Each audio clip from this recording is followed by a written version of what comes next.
Ya Bu, terima kasih. Senang bisa bertemu dengan kamu, Nak. Bagaimana kabarnya hari ini? Alhamdulillah baik Bu, kalau Ibu sendiri bagaimana? Alhamdulillah, Ibu kabar baik juga, Nak. Bagaimana pelajarannya tadi? Alhamdulillah Bu, sedikit lancar. Soalnya pelajaran bahasa Inggris saya kurang mengerti Bu. Hahaha.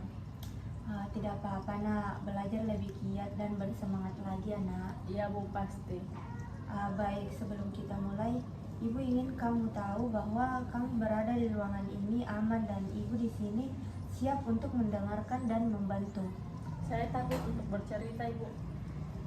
Tidak usah takut, Nak. Ibu sebagai guru BK ada kode etiknya.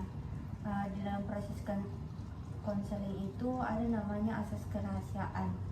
Artinya semua informasi yang didapatkan oleh konseling maupun konselor dalam proses konseling ini tidak akan tersebar keluar. Oh seperti itu ya Bu. Nah baiklah, saya mencoba untuk terbuka ke Ibu dan menceritakan permasalahan yang sedang saya alami. Iya, Nak, itu gunanya kita mengadakan konseling agar kita bisa sama-sama mencari solusi. Baik Ibu. Namun sebelum itu kita perlu menyepakati waktu dulu ya. Proses konseling kita akan menggunakan waktu selama 40 menit ke depan. Apakah kamu setuju, Nak? Iya Bu, saya setuju. Baik, sebelum kita mulai, Ibu ingin kamu tahu bahwa kamu berada di ruangan ini aman dan Ibu di sini siap untuk mendengarkan dan membantu. Jadi apa yang mau kamu ceritakan kepada Ibu? Jadi begini Bu, saya ini itu mempunyai kebiasaan buruk yang sedang saya alami.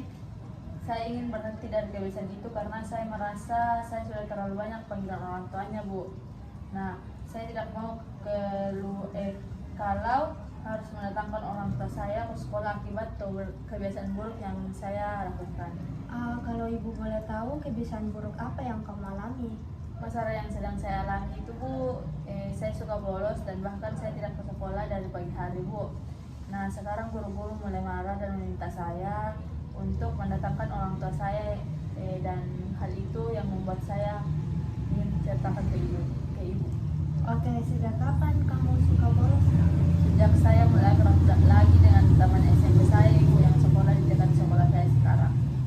Dan sekarang apa kamu baru menyadari dampak dari itu? Ya Bu, semenjak saya mulai ditegur oleh beberapa guru. Baik, Ibu mau tahu bagaimana awalnya sampai kamu suka bolos? Jadi begini Bu, awalnya itu sepulang sekolah saya tidak sengaja bertemu dengan teman SMP saya Bu. Dan orang itu adalah teman dekat saya, tapi jadi terpisah karena kita memiliki sekolah yang berbeda. Nah sejak itu kita mulai akrab kembali dan tiba-tiba di jam sekolah dia chat saya untuk mengajak ke Mandino dan saya pun menerima ajakannya itu Bu, karena saya sudah lama tidak ke Mandino. Nah kami ke Mandino itu rame-rame Bu bersama teman saya, tapi di sana saya tidak nginap, hanya camp sebentar, lalu habis itu kita balik lagi ke Makassar. Nah mulai dari situ karena saya rasa teman-teman yang mengajak saya itu seru dan saya pun sering keluar di jam pelajaran untuk kumpul-kumpul di kafe. Dan karena itu saya senang berteman dengan mereka, maka saya mengiyakan ajakannya. Jadilah saya keterusan ngumpul-ngumpul sampai sekarang Bu, sampai saya malas untuk masuk pelajaran dan kadang saya pamitan untuk ke orang tua untuk datang ke sekolah, tetapi saya hanya pergi dengan teman-teman saya, begitu Bu. Jadi karena kamu merasa kamu nyaman berteman sama mereka, alhasil kamu keterusan untuk sering. Jadi karena kamu merasa kamu nyaman berteman sama mereka, alhasil kamu keterusan untuk sering bolos di mata pelajaran, bahkan tidak pergi sekolah. Iya Bu. Bagaimana dengan teman-teman kamu di kelas melihat kamu jarang masuk sekolah? Mereka bertanya-tanya Ibu karena saya tidak memberitahu siapapun kalau saya pergi dengan teman-teman yang berada di sekolah lain. Saya merasa diabaikan dengan mereka karena saya biasa cerita oleh teman kelas saya karena perbuatan saya. Apa kamu merasa bahwa teman-teman kamu itu sering menceritakan tentang kamu? Karena kalau di kelas Bu, mereka itu berkubu-kubu Ibu, dan saya merasa seperti beda perlakuannya ke saya, Bu. Kira-kira kalau kamu seperti itu, apa yang mau kamu lakukan? Saya mau berubah, Ibu, dan saya mau berhenti dari lingkungan pertemanan saya yang tidak baik. Apakah kamu sudah mencobanya? Sudah, Ibu, namun susah karena teman saya selalu mengajak saya untuk ngumpul-ngumpul dan saya susah menolaknya. Kamu tahu kan dampaknya bagaimana jika kamu terus-terusan seperti itu? Kamu jadi ditegur oleh guru-guru kan? Iya, Bu, saya mau berusaha untuk berubah, tapi bagaimana caranya, Bu? Karena saya bingung. Nah, kalau bisa kamu batasi pertemanan kamu dengan temanmu yang itu. Coba kalau kamu diajak, buat alasan yang bertujuan untuk menolak. Nah, sekali dua kali kamu lakukan itu, pasti selanjutnya kamu bakal terbiasa dan bakal berhenti ikut-ikutan ke arah yang tidak bagus bagi pelajaran kamu. Tapi bagaimana, Ibu, kalau dia tetap maksa untuk saya ikut dengan dia? Ya, itu kamu harus beralasan yang masuk akal, atau tidak kamu menghindar dari dia. Tolak ajakan mereka dengan baik, jangan sampai mereka tersinggung. Baik, Ibu, saya akan mencoba. Iya nak, kalau memang kamu mau berubah pasti kamu bisa kok untuk itu.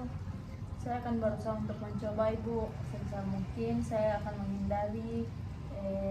menghindar dari teman-teman yang membawa pengaruh buruk untuk kehidupan saya, dan yang paling penting itu untuk sekolah saya, Bu. Nah, itu adalah tujuan yang bagus. Kemudian apa yang ingin kamu capai dalam mengatasi permasalahan kamu nak? Saya ingin lebih semangat lagi dalam belajar, Ibu. Saya mau tinggalkan hal-hal buruk yang dapat mengganggu pembelajaran saya. Nah, saya mau minta maaf kepada guru-guru yang saya buat resah karena permasalahan saya dan kemalasan saya, Bu. Tujuanmu sudah sangat baik dan spesifik nak. Kemudian apa yang menurutmu bisa membantu untuk semangat sekolah lagi nak? Menurut saya, Bu, dengan saya berteman dengan yang memperdulikan sekolahnya, Bu, dan mulai membatasi diri dari teman yang memiliki potensi untuk membawa saya ke hal yang tidak baik, Ibu. Selain itu, Bu, saya mau rajin datang ke sekolah dan usahakan tidak alpa lagi. Terdengar seperti rencana yang bagus nak. Ibu yakin kepada kamu pasti bisa berubah menjadi lebih baik dan bisa rajin lagi ke sekolah. Kamu bisa melaksanakan, menanamkan pada diri kamu bahwa kamu bisa melewati ini semua. Ya, Bu, terima kasih banyak sudah mau mendengarkan curhatan saya dan mau membersihkan masukan untuk saya, Bu, agar saya ini bisa keluar dari zona nyaman saya dan yang pertemanan itu tidak baik, Ibu. Iya, sama-sama nah. Ibu juga sangat senang kamu mau berbagi cerita, dan memiliki niat untuk berubah. Kamu jangan sungkan-sungkan untuk datang ke sini ya nak. Kalau ada yang perlu dibicarakan atau dibahas, kamu dapat saja ke ruangan ini. Baik, Ibu, nanti saya akan sering-sering datang ke sini untuk sharing, Ibu. Oke nah, Ibu selalu standby di sini.